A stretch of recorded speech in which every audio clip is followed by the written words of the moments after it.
playlists, which is another thing I'm really excited about. Like, play all the Warthog missions, all the tank missions, stuff like that. And if I know anything about you guys and the way you like to curate things, I'm imagining some sort of developer-suggested playlists maybe coming down the pipe at some point. Good chance. A little bit, but we're also, I mean, we've got 10 years of fan feedback to sort of dig into as well. So we, you know, as Sergeant Johnson would say, we know what the ladies like. So.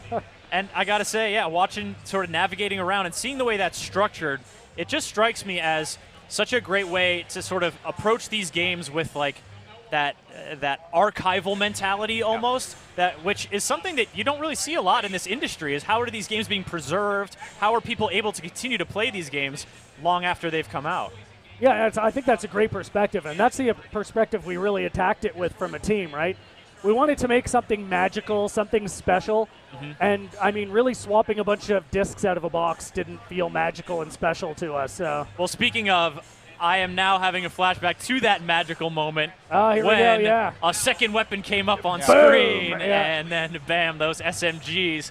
So we're kicking off Halo 2 here, and now, just to clarify, you guys did an awesome job on Halo Combat Evolved Anniversary Edition, or just Anniversary, and is Halo 2 getting that full treatment? Yeah, and you just saw it right now, so we just switched to Classic Mode. So, you know, that was a big part of it that, you know, people really enjoyed, and we wanted to keep that. So any point during the game, you hit that back button, and the graphics will switch to how they were 10 years ago. As you notice now, we got more power to work with the Xbox One. There's no delay. Remember, it used to, like, fade in and fade out, and now it's just instantaneous. Was really quick.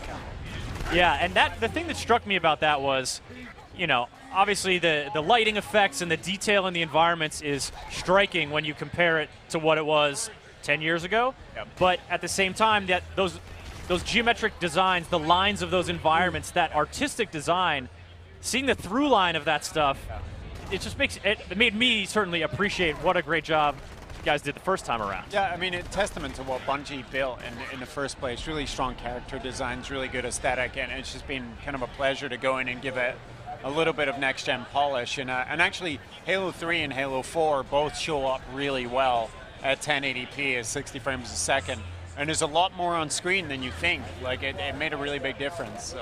So what was one of the biggest challenges, or sort of, was there any sort of tough points, something you guys really got stuck on, or like had to work extra hard at to really make it shine? How long have we got for this segment? Let me tell you about the past 2 years of my life. Honestly, I mean, I think two things, some of which are they're somewhat linked. First of all, was that interface that we were talking about, right? Because there was so much content when we dug into it, right? These 4 games, over 100 multiplayer maps, right? Everything running on their original engines. It's like, how do you bring this together in a way that it's able to, the player can understand it, it's easy to get through, and it just feels special. And really, I mean, we're still working at it, right? I mean, really nailing that interface, that UI, has been a massive task. But it was funny when we started talking about it at a conceptual level, it was one thing, and as we started showing it to people, and people really saw how powerful a tool we were putting in the hands of the player with that interface, just everything just clicked. Very cool. Now, that was a glimpse of Halo 2, of course.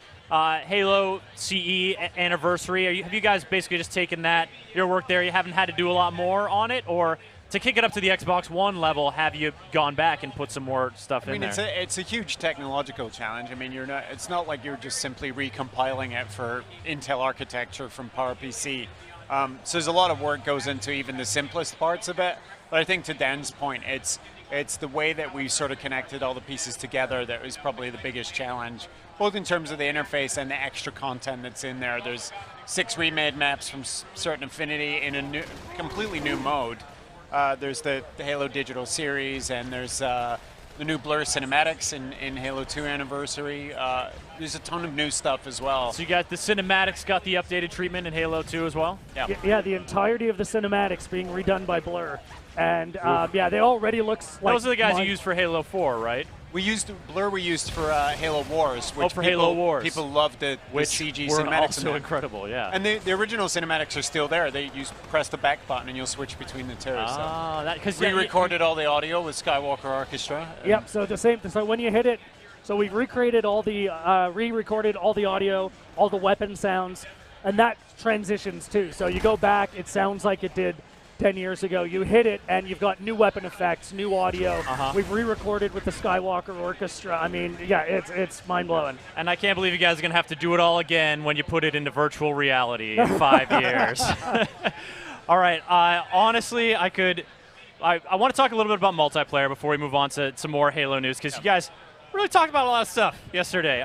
But multiplayer, over 100 maps. Over 100 multiplayer maps. So quite literally, any map that is ever shipped for Halo 1, 2, 3, or 4 is in this game, and they run on their original multiplayer engine. So how if are you even going to make that work, man? That's so So if you launch a Halo 3 map, Yep. it's going to run on the Halo 3 engine. You launch a 4 map, it's going to run on the Halo 4 engine. So they all run on their original engines as well. And as Frank alluded to before, in addition to all of that, we worked with Certain Affinity and created we chose 6 iconic Halo 2 multiplayer maps and recreated those on a more modern engine.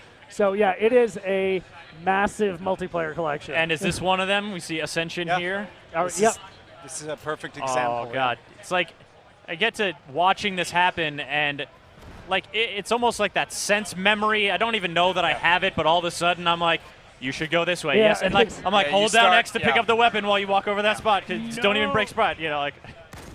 Oh, so good. So many memories, and I have no idea how you're going to manage to shift through all the people who want to play all their favorite maps from a choices of 100. To Dan's point, that was one of the challenges, but I think there's a couple of things working in our favor. One is obvious.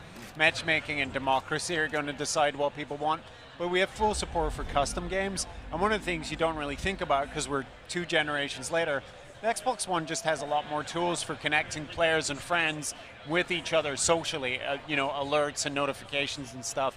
So it's not going to be hard to find your game of choice, and it's going to be fairly trivial for sort of, you remember LAN parties with Halo 1, you're going to be able to recreate a little bit just by manually getting together with your friends using the tools the Xbox One gives you for that stuff. Excellent. One more before we move on to some other Halo stuff. That ranking system from Halo 2 was not a continually gain rank type system. It wasn't the more you play, the more XP you get, you level up.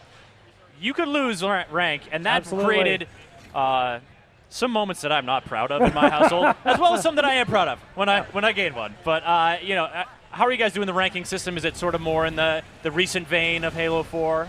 So yeah, the rankings, we're getting a lot of questions about that, obviously, right? Because that was pretty awesome. We're going to be talking more about how we're attacking the ranking system as we get a little farther down the line. Fair enough. All right, so that's Halo, the Master Chief Collection, slated to come out this year? November 11th. November 11th.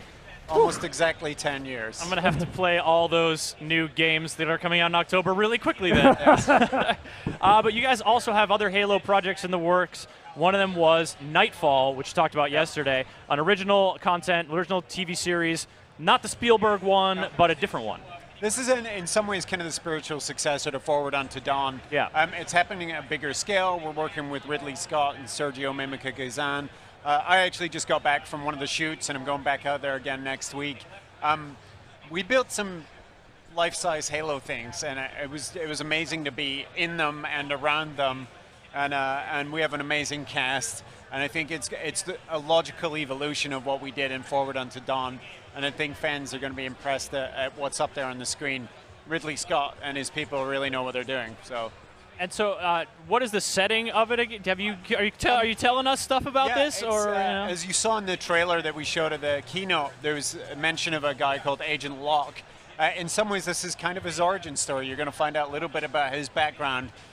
It's not essential information for going into Halo 5, but it'll give you some really good background on someone who's going to become a very important character in that.